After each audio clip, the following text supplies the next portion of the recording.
Hi, my name is Jake Greenspan, and I'm the director of the Floortime Center. I'm also the son of Dr. Stanley Greenspan, the creator of the Greenspan Floortime approach. Before this lecture, I'd like to clarify a few terms that you'll be hearing in the lecture and hopefully on subsequent videos that you might watch. The first term is the Greenspan Floortime approach. What is it? Well, the Greenspan Floortime approach is Dr. Stanley Greenspan's version of Floortime. There are many versions of Floortime out in the community right now, things like the Play Project or DIR Floortime. Now, these versions of Floortime were created by Dr. Greenspan's colleagues, and their curriculums were designed by them based on his ideas. Now, while they're based on his ideas, they don't necessarily stay pure to all of his ideas, and it's important to understand some of the differences. One of the main differences that I have personally seen in running the Floortime Center with my colleague and friend Tim Bleeker for the last 13 years is that many people are utilizing the term floor time or DR floor time to represent their work when they're simply just following the child's lead. They're allowing the child to pick the activity, they're letting them find something fun that they like, but then they're using that opportunity to take over and try and teach the child to do something specific, whether it is, say, a specific word, perform a certain task, do a certain motor-based activity. And unfortunately, those are not thinking-based curriculums. And that was the most important piece that Dr. Greenspan felt about what floor time should be and how the DIR model should be used, in that it has to be a thinking-based approach. This means the child has to be generating the ideas.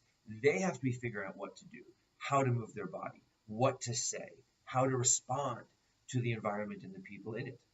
And by helping the child become the problem solver and the thinker, they were developing a process that allowed them to access the world around them and understand the many social patterns that were coming at them and how to respond to them.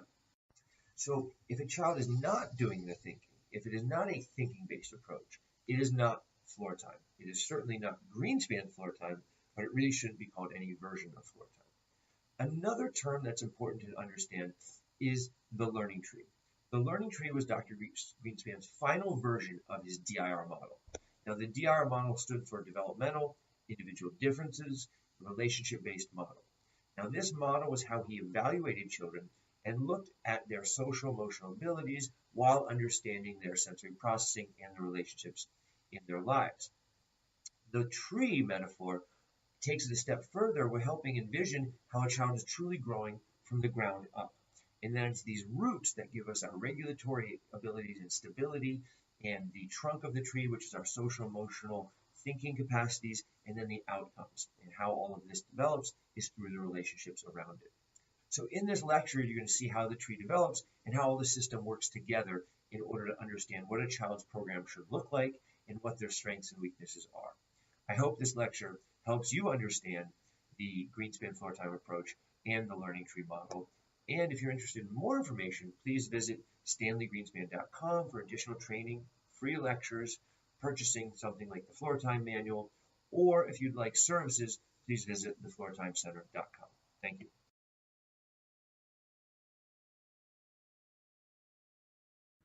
The learning tree is Dr. Greenspan's final version of his DIR model.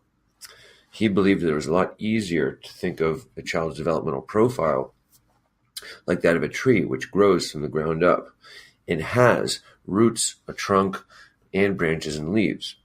Each of these components of a tree will come to represent different parts of a child's developmental profile, and we'll see that emerge as this lecture continues.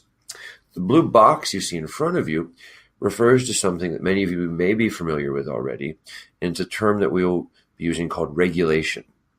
Regulation is our ability to be calm and organized and focused, and allows us to learn from the world around us. Many children have, if not all children, especially those with developmental challenges, have regulatory issues. This means that their bodies are not always in a calm, organized, and focused state. There are many things that can impact our regulation, and only some of them are sensory. So here are 5 parts of our regulatory profile, which will be known as the roots of the tree in a few moments. As you can see, there are a lot of sensory modulation and processing abilities that contribute to our ability to be regulated. But most importantly on this list is actually the emotional modulation. It was stated by Jean Ayres, the mother of sensory integration, that the emotional system mediates the sensory system. And my father, Dr. Greenspan, agreed with that. He believed it was our emotional system and our emotional perceptions of the world around us that help us organize our sensory perceptions. When we experience a sound, if we like the sound, we often seek it out and want more of it. If we experience something that we don't like because it seems too loud or too sudden or scary to us, we tend to avoid those things or even become anxious in their presence. So you can see how very quickly every sensory experience gets coupled with an emotional experience, and the two are effectively inseparable. Unfortunately, many therapists, especially those who are using a certain form of sensory integration, tend to only work on sensory stimulation and sensory exposure activities. And they just don't have the knowledge base to understand how to combine emotional development with sensory development. We'll be exploring a little bit of that today, but really that is effectively what the Greenspan Floortime approach is. It's our ability to understand the physical and the emotional world and interact and communicate with it. So you can see here with sensory modulation, the first part of our root system, that our ability to take in and respond to, in a proportionate and consistent manner, the sensory stimulus around us will have a very big impact on our ability to stay calm, focused, and learn from the world around us, and also continue to learn from the world around us. Very quickly after birth, we start taking in sensory stimulus. We take in sights and sounds and touch and smell and taste and different feelings throughout our body, dealing with movement and pressure and other types of sensation. For a child who may have some oversensitivities, some overreactivities in their sensory system, these experiences can be disorganizing and overstimulating or even aggravating, not just early in life, but continually throughout their lives. So take, for example, an infant who should be perceiving the touch of their caregiver, the sound of their voice, the smile on their face as very warm, positive, supportive, and nurturing experiences. But if that child is overreactive to that stimulus, unfortunately, the very sound of their parent's voice or the potential of being picked up by them and being touched, or the look on their face can be things the child begins to avoid, want less of, or even become anxious around, because these sensations, instead of being perceived as warm and positive and enjoyable, are being perceived effectively as aggravating. But they don't have to be. And this is actually something that, again, a lot of therapists don't fully understand how to achieve. But by making experiences within a child's control and helping them enjoy the experience itself and communicate and interact around that experience and making sure that there's a strong social component, we can have a very large impact on the way the brain wires itself around these sensory modulation activities. Unfortunately, most sensory integrationists only work on this sensory exposure, and you see kids playing with rice and beans or shaving cream, and they're in a very self-involved state. It's that self-involvement, which is a lack of social interaction and communication, which creates a lack of full integration and effectively gets rid of the positive emotional experience with another person while having that experience, ultimately impacting our ability to truly integrate that information. So you can see how a hypersensitive child may have difficulty engaging with the social world around them, but even some of the techniques that are being currently used to assist with that don't actually create long-term growth, especially once the critical phase of development is no longer present in that child's life. So as they get older, they need more specific types of learning experiences that have to involve some social component when being exposed to sensory input. But not only do children with overreactive sensory systems have difficulty staying calm and learning from the world around them, we also see that children with underreactive sensory systems can be impacted and have trouble staying calm or being alert and learning from the world around them. The underreactive child or system may present in one of two ways. It may be underreactive and very passive and withdrawn, and even the child may look lethargic and understimulated. Or a child may realize they are understimulated in a certain area, and they may become seeking of that stimulation. Some of the most traditional physical stimulus that a child is likely to seek out are that of movement, pressure, and sometimes touch. And touching on their hands, sometimes in their mouth, and other places. And what we see is that children who are seeking out this stimulus are actually trying to not slow themselves down like a hypersensitive child may need, but they're trying to raise themselves up and bring them back into that equilibrium or balanced state. Unfortunately, many children, when they are seeking, they go past the point of equilibrium, past the point of balance, and can actually overstimulate themselves. Or they may not be fully learning from the sensory experience because they're not interacting in a social manner around it, and they're not learning to communicate around it, because communication effectively allows us to understand and control our environment, i.e., we learn how to control and understand sensory stimulus through interacting and communicating around it. So if a child is doing it in a more self-involved manner, even if it's something they need, unfortunately, they're not actually learning from that experience. So you can see how also a more underreactive child in certain areas can have a difficult time learning from the world around them. Now, the reality is most children have mixtures of these sensory modulation difficulties. They have overreactiveness in certain areas and underreactiveness in other areas. And that underreactiveness may be a more passive, withdrawn, or lack of perception, or it might be a seeking type of underreactive system. But nonetheless, what's important to understand is that within each of these sensory systems, especially the 5 main ones of sight, smell, touch, taste, and hearing, we also have some other systems such as vestibular and proprioceptive input. Those are how we process movement and pressure. Those systems often need to be organized and stimulated to a certain point before we're going to be truly able to integrate all this sensory information we have. And it's been said that children very early in life all have some level of sensory integration difficulties, meaning they're not sure what that sound is and if it is the thing they're looking at. And then when they learn to understand what they're looking at and how it sounds, they start putting the different types of stimulus together.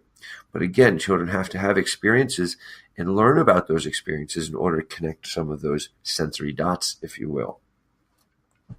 But again, we can see how the sensory system where our ability to modulate sensation can affect our ability to stay calm and learn from the world around us.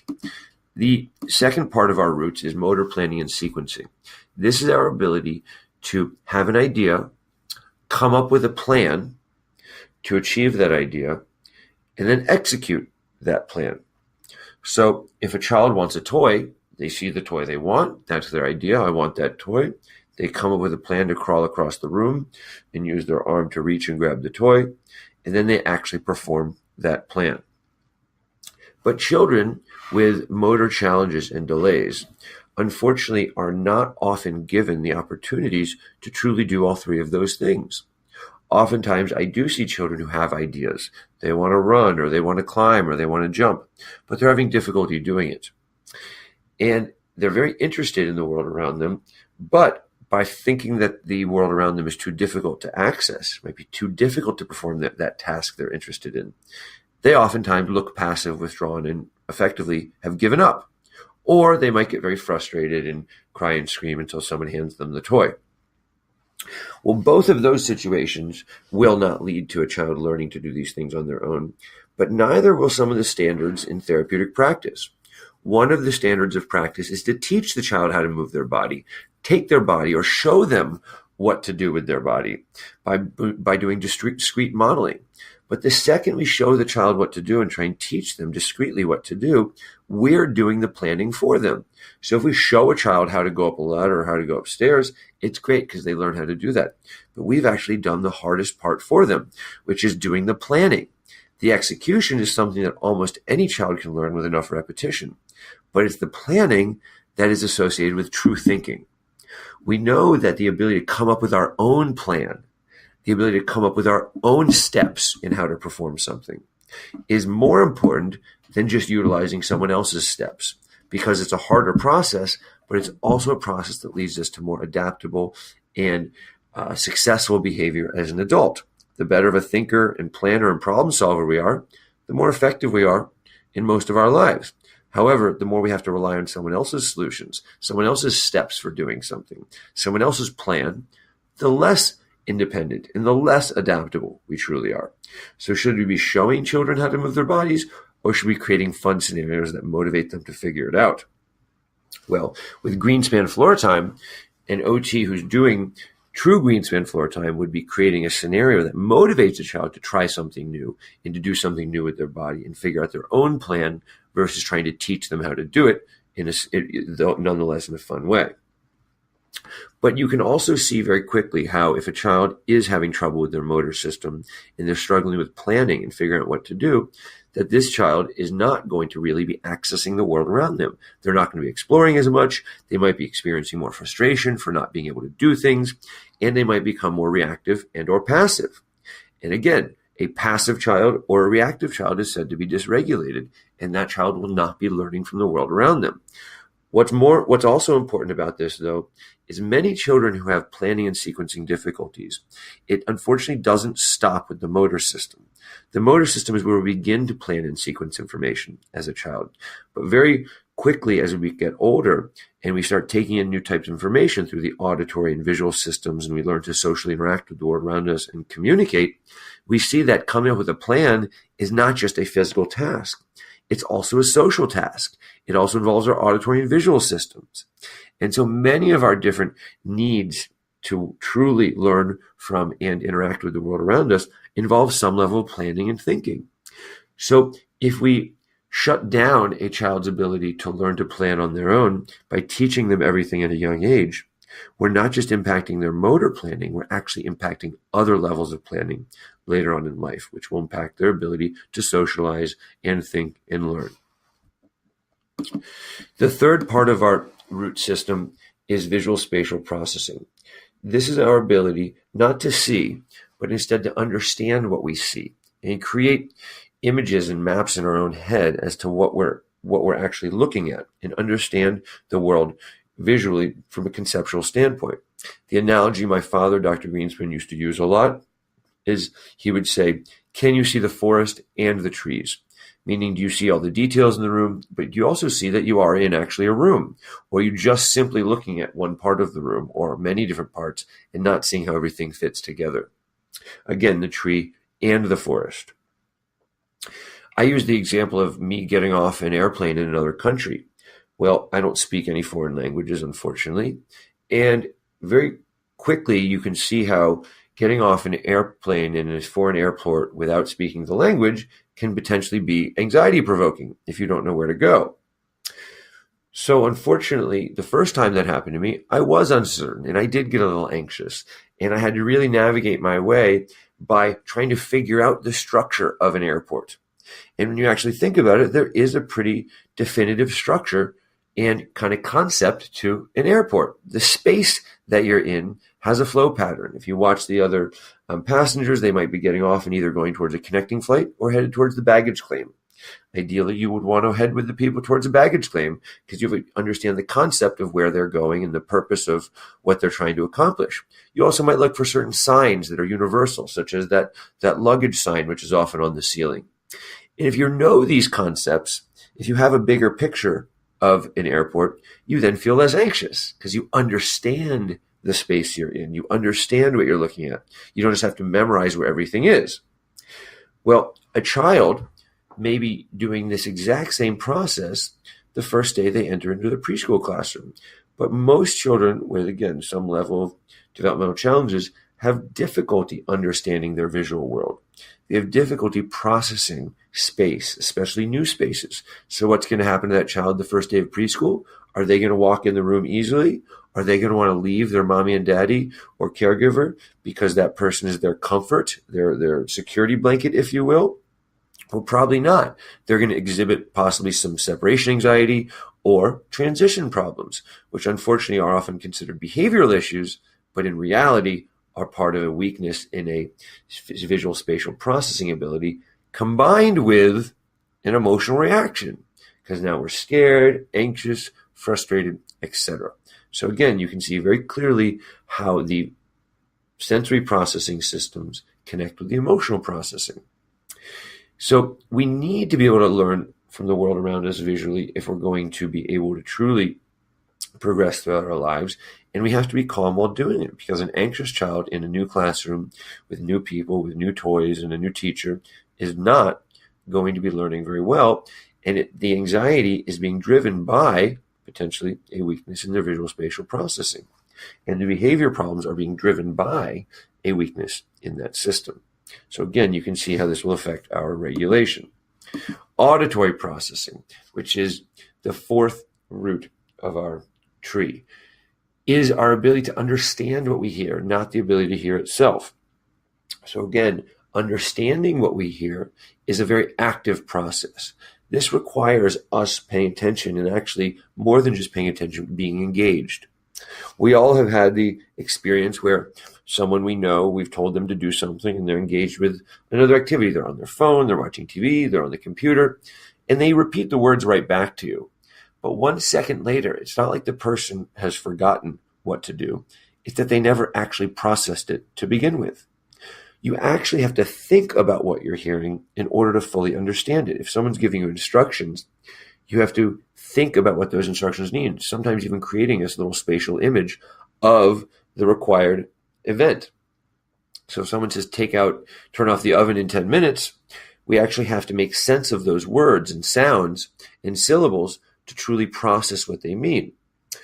Well, that means we have to put meaning to those words. We have to give that sentence or that instruction meaning itself. Well, all words are like that, whether it's a single word like our name, or whether it's a full sentence or a list of instructions. We have to give it all meaning to fully understand it. Otherwise, if it doesn't have any meaning to us, we're not going to fully grasp it. So the example I've seen in my office so many times is a child who's struggling with responding to his name. His mother comes in and she's worried about an ASD diagnosis because he's not responding to his name, which we know is one of the symptoms. So I told his mom, let's see what happens. So he's playing on the floor with his trucks, and his mom calls his name. He doesn't even flinch. He just stays looking at his trucks, rolling them back and forth, and does not communicate or interact with his mom. And I said, okay, Mom, he clearly didn't respond to his name. And yes, that is a symptom often associated with ASD. But let's see if he can learn to do it. Or let's see if he really can do it, but there's a reason, something that's preventing him from doing it. And she said, okay, what do I do? I said, well, what's he engaged with right now? And at that moment, he was engaged with the trucks. He was not engaged with his mother. And sure, it would be great if he could be engaged with both the trucks and mom at that moment, but that's actually where his weakness starts. He was more engaged with the truck, and it was having a very hard time engaging with the rest of the world around him, because he actually had a lot of time to play with those trucks by himself. He was very used to paying only attention to and engagement to those trucks. So I said, Mom, why don't you get on the floor and become a truck? So that way he's going to engage with you, but you're engaging him around his interest. And that's actually the first step of Floortime, or Greenspan Floortime, which is following the lead. So she gets down there and starts making the sounds of a truck, going vroom, vroom, honk, honk. And she even bumps into his truck, and he gives her a little grin. He looks right up at her, and he said, Mom, drive your truck back over to the chair, sit down, and call his name. So she does just that. She drives it back over, and the entire time her son is watching her. He's curious. He's interested. Effectively, he's engaged. So now he's engaged with his mom and her truck, sure, and he's watching her and seeing what she's about to do. But not only is he watching her, because he's engaged, he now is more available for processing. So Mom sits down. She looks at him and says, Johnny, come on over here. And immediately Johnny stands up and walks over to his mom. Well, what just happened? Did Johnny respond to his name, or did he just respond to Mom's warmth, empathy, and the sound of her voice? Well, the reality is it doesn't matter, because the more he responds to those things and she uses his name as part of it, the more he connects his name with a warm hug and kiss and smile from his mom. And guess what word he is always primed to process in a positive way? His name. Because now his name and the meaning of it is that it's him, and it's also associated with warmth and connection and love, which is exactly what our name should be connected with.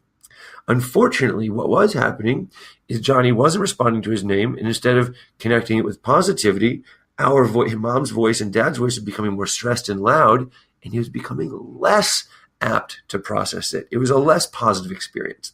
So again, you can see how the emotional connection interaction around the sensory processing and modulation is such a key ingredient to learn from the world around us. And if it's not there, all of a sudden we're not learning from the world around us.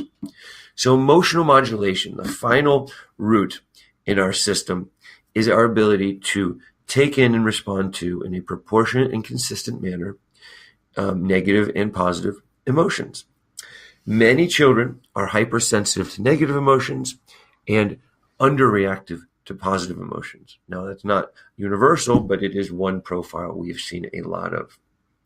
And a child who's overreactive to emotions, especially negative ones, but it can happen to positive ones too, like excitement, will tend to rev up and become more disorganized and either have tantrums, meltdowns, or get a little hyper.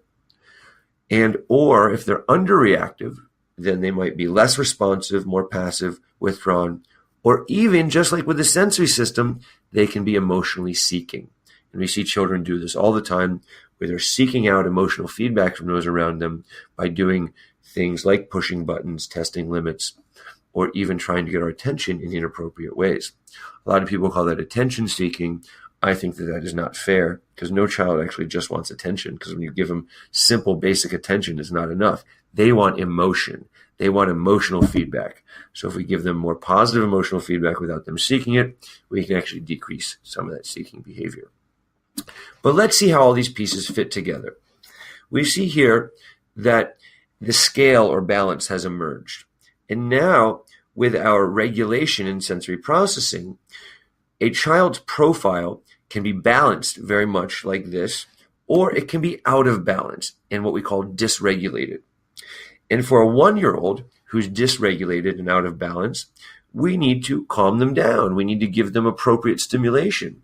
And all of a sudden, the negative experience can be balanced with a positive experience, nurture, support, and love. But I'm sure, as many people know, it's not that simple for a child with developmental challenges and a more sensitive system. So the child with a more sensitive system, unfortunately, is out of balance, and their fulcrum of where their balance is centered is skewed to the side. So we see now that a negative experience of a small size and a positive experience of a small size no longer balance each other out. Even though they still might be a little bit of a bad experience, should be being able to be balanced out by some positive support and love, it's no longer the case. Because now this child needs a lot more positivity, a lot more warmth, a lot more empathy, a lot more support in order to be balanced out. And if we can provide the child with that support, like in the model, all of a sudden we get back to balance. But here's the big problem now. This is definitely a short-term solution, but not a long-term solution. Because as soon as a small negative little interaction happens again, the child is going to be out of balance. Now, the reality is this child is very hypersensitive to these negative experiences, overloading sensory and overloading emotional experiences. But all children go through phases where they're more sensitive. The traditional phase that we all can identify with are the terrible twos. It's around 2 that children start reacting to that word no, right? And they all of a sudden have big meltdowns because they can't have what they want. But especially if they told you what they want, they show you what they want, and we say no, well, now they have the big meltdown. Part of it is because a child is first learning to communicate, and because they're doing something new and they're supposedly doing it well by communicating, and it's met by a boundary or a limit, well, they're not quite ready for that yet, because they think the fact that they've done something new and communicated in a new way, they should be met with a positive response from the parent. But nonetheless, a lot of children go through this phase. And the question I always ask parents and professionals is, if we went through a phase where we were more hypersensitive, how did we become more mature? And how did our system balance out? How did the entire scale shift back over to the right so that it was balanced right in the middle again? And everybody says experience. And that's only part of the answer, because unfortunately, most people and most children don't always learn from their experiences right away. It's actually not just about the experience, but it's about the social emotional feedback and communication we get during the experience and after the experience that is really helping us learn from it. Because if a child is forced to just reflect and sit in the corner and have some sort of isolated timeout after they've done something bad, they're not actually communicating and they're not actually usually thinking. Children do not have the capacity to reflect, even though they might tell you they did something wrong and they won't do it again. They usually do, don't they? And that means that that little timeout or that consequence was ineffective. By definition, if it didn't change the response for next time, it was ineffective, because children don't really learn, and even adults don't really learn, unless they're able to communicate about the experience and learn from it through expanding their framework of thinking about it. And it takes another person to communicate with sometimes to do that. So why am I focusing so much on communication? Well, the reality is that if we're not working on true emotionally based communication and improving our own self-awareness of our experiences and emotional states, and we're not doing that within a nurturing, caring relationship, if we're not doing those things, we're not going to really become as adaptable, flexible, and mature as we need to be as an adult. So the reason why, again, I'm focusing on this is because in my experience, there's only really one approach that I've come across through my years in education that works on a person's ability to communicate, to think, to become more emotionally self-aware, and to continue to build and nurture relationships. And that is floor time. It seems simple, and I'm using it in this diagram as a way of shifting the scale over. But in reality, unless we're truly working on communication, thinking, and emotional self-awareness, it's very hard to help a child become fully more mature. We can teach a child what to say. We can try and teach them what to think even. But unfortunately, those approaches have been shown to be ineffective. Actually, they did a very large study in the UK of about 19,000 2- and 3-year-olds, where they looked at all of the different behavioral responses parents had, and then what led to the best and most long-term profound changes in behavior. And they found the only thing that caused long-term changes and ultimately a healthy child emotionally were logical conversations during the consequence. And so if we're ignoring a child or we're lecturing a child, those do not suffice. If we're just giving them consequences and taking away privileges, those by themselves do not suffice. I'm not saying we can't have those things, but they're not going to lead us to becoming more mature emotionally. They may get rid of a behavior, but they're not going to lead to emotional flexibility and adaptability, which is what we need to learn from the world around us. So once we're in a balanced state, like you can see the scale is now, then we get into what are called the functional emotional developmental milestones within the Greenspan Floortime approach. And these tend to be the goals that we're working on within each session for a child. Remember, it's these developmental milestones that Dr. Greenspan identified it, and that were such a new contribution to the field of child development that allow us to understand what the goals for a child should be when doing Greenspan Floortime with them. Well, not only do we have the main milestone like shared attention, which is our ability to attend to the world around us and filter out the irrelevant while focusing on the relevant pieces. And that means if I was in front of you lecturing, you'd be watching me, you'd be watching the screen, you'd be listening to me, you should be attending to multiple things at once while ignoring the irrelevant information around you. Children learn to pay attention and share their attention first with a lot of the sensory stimulus in the world around them. Then they see the environment take shape. And then they really see the people in the world around them as different than just the environment. You know, there's a reason why people are different than a chair or even a bottle. That while a bottle may provide physical sustenance, people provide emotional sustenance. And that leads us to the second milestone, which is engagement. And now we see that a child who is engaged can be showing us things like eye contact and facial gesturing. And it's the engagement that Dr. Greenspan used to say is the real gleam in the eye. And a very loose definition of engagement is an emotional connection. Eye contact is not mandatory for engagement. And I tell people this all the time, because just because poor eye contact might be a symptom some children have, the worst thing we can do is force a child to look at us. The best thing we can do is focus on engagement and a warm emotional connection. Because I'll tell you, when I talk with a lot of adults, they don't stare at me in the eye the whole time, nor should they, because that would be creepy. Instead, they look back and forth. They look at you and check in, and they look away when they're sometimes thinking or talking about something difficult. We all do that, and some children have more difficulty doing that. But the more we make engaging and showing things like eye contact fun and positive and enjoyable, the more a child will be more likely to do that. And if a child is looking at you, not only should they be showing eye contact, but they should be showing some sort of facial expression, showing enjoyment, because we want their engagement to be positive. Or sometimes it's okay if it's negative too, if they're upset or disappointed, etc. So when a child is showing some facial gesturing, if they're smiling at you and you smile back, well, now we're not just showing engagement, but we're communicating. And there's two sides to that communication. The first side of communicating a child learns is about responding. We call that closing circles of interaction. Because if you think about a child in their crib and the grandparent or mommy or daddy or someone goes over and looks at them and goes goo goo gaga, and the child gives them that big smile in response, well, the adult initiated and the child responded. Unfortunately, almost every therapeutic intervention available for children right now focuses almost purely on teaching a child to respond. The adult is almost always the leader of the activity. They're always telling or showing the child what to do. And as a result, the child only learns to respond. And they don't even learn to respond in a more assertive and independent way, but they are responding with a structured or memorized response, something that's been taught to them. Again, no real thinking in place. But when a child learns to respond consistently, and they start doing it more assertively, eventually they start initiating. All of a sudden, grandmother, grandfather, or mother, father, or other caregiver comes over to the crib, and the child sees them, and they put their hands up before the adult does anything. Or they start kicking their legs because they're getting excited.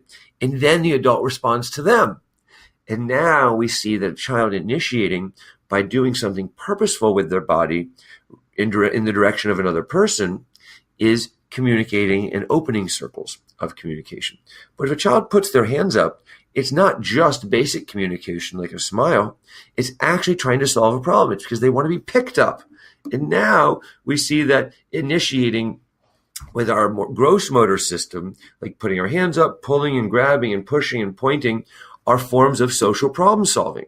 And we can have very basic solutions to a problem, such as a single gesture, such as pointing to something and having it handed to us, or pushing someone's hand away because we don't want them to touch our stuff. Those are usually 1 or 2 step solutions.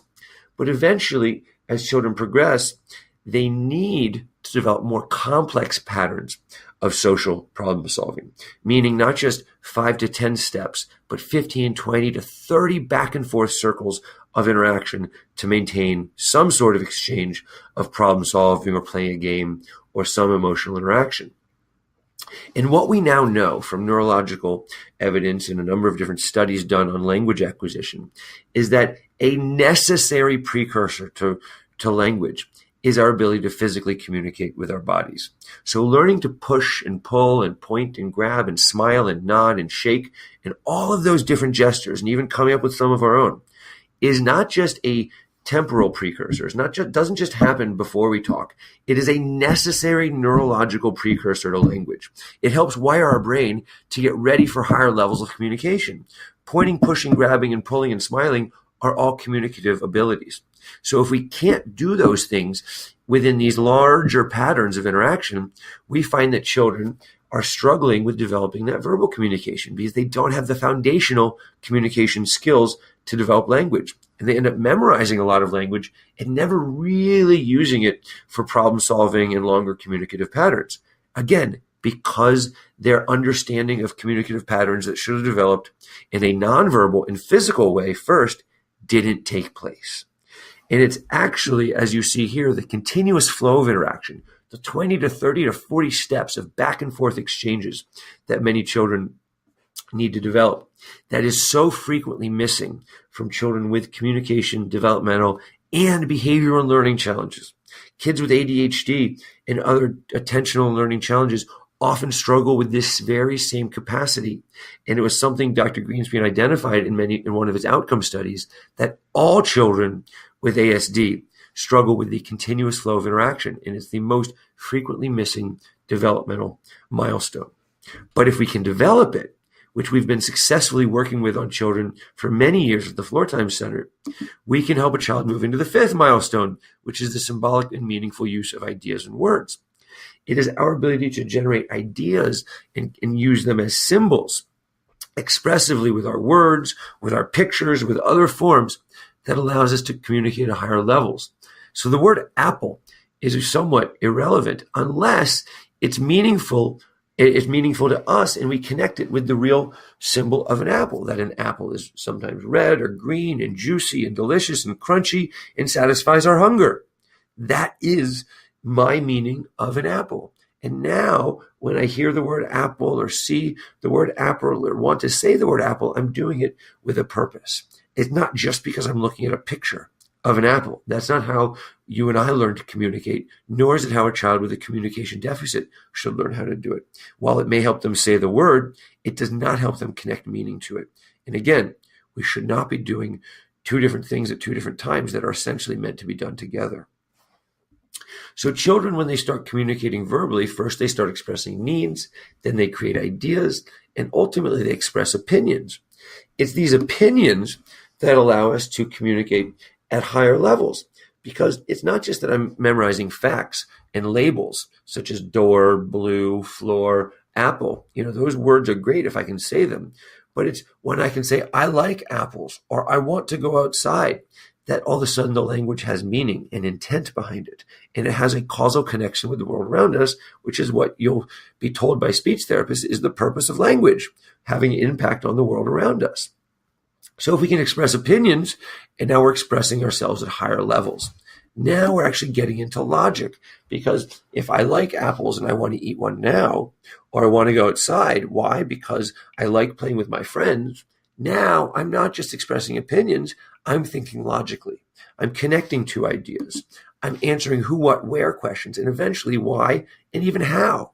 And it's these higher level question and answer sessions that so many kids also struggle with, where it's not just around facts, but it's around abstract ideas. It's around their opinions, it's around their motivations, their interests.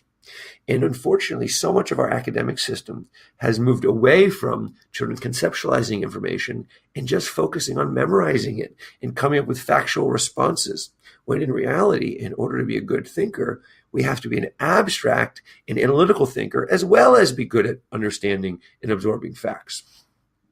So answering the question why is an extremely important question to be able to answer for a child, but we see so often, even in schools, these questions are not being asked.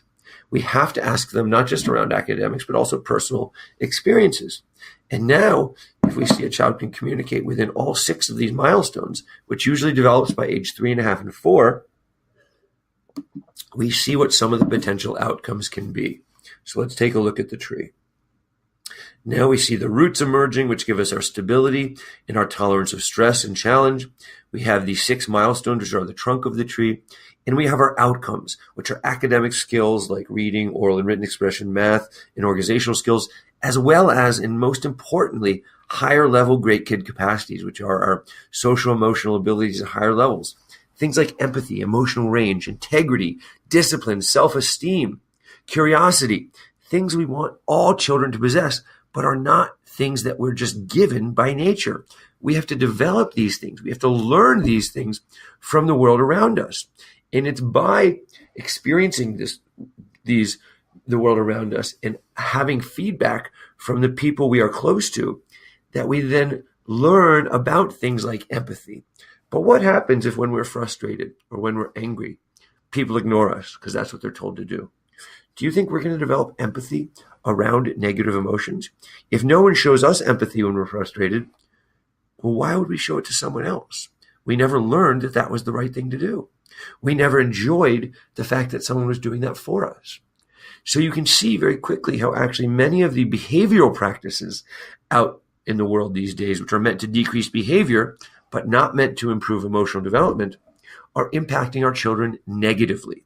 It's an absolute truth that we are impacting our children negatively by not separating the emotion and the behavior. Sure, we can not want a child to scream or hit or kick or do things that are more behaviorally inappropriate, but we still need to acknowledge the feelings that they're having. We still need to give them that empathy if we want them to develop those things and ultimately be able to talk about these things.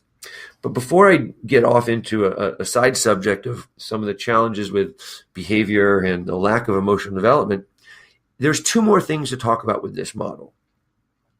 Number one is the relationships that allowed this tree or allow the child to grow. And what we see in this picture is that this tree has relationships with the soil around it, with the sun, and even the water. It's that level of sustenance, the physical sustenance it gets from the world around it, that allows the tree to grow. But a child isn't just growing physically, they're also growing social emotionally. So they need not just physical sustenance, but they need emotional sustenance. And some children need more of it than others. I know this is a hard thing to accept, that all children are different and they all need different things, which means some children need more emotional feedback, more opportunities, and some children can get by with less. I think all children benefit from more. But if we're not giving a child what they need, if they're not getting consistent access to social and emotional opportunities, that child may not develop appropriately. And I'm not saying that's the reason, that is definitely not the reason why they have the challenges, but it is definitely the reason why they may not progress from those challenges. Now, the second thing I want to add to this model is that children aren't just growing up, because many children have different types of profiles. They may have a limit to what they can do with their social interaction and communication, and we would say that's a very short tree, right? They're not getting to the language levels. But many children actually can do all of the things I described, where they're getting up into the milestones of communicating verbally and logical thinking, but they're only doing it in a controlled environment. They're doing it at home with mom and dad. They're doing it with their favorite teacher or just that caregiver they're really close to. But when they go to school in a more stimulating environment, when they're around adults who are less nurturing or supportive, all of a sudden the child operates in a more constricted manner. Well, it was these children who can do all of these things, but maybe not do them consistently, that Dr. Greenspan felt were not truly on the autism spectrum. He felt they fit into a gray area that were being misdiagnosed all the time. And he called them children with regulatory dysfunction. And he said instead of having a short tree, they had a skinny tree, as you can see in the model.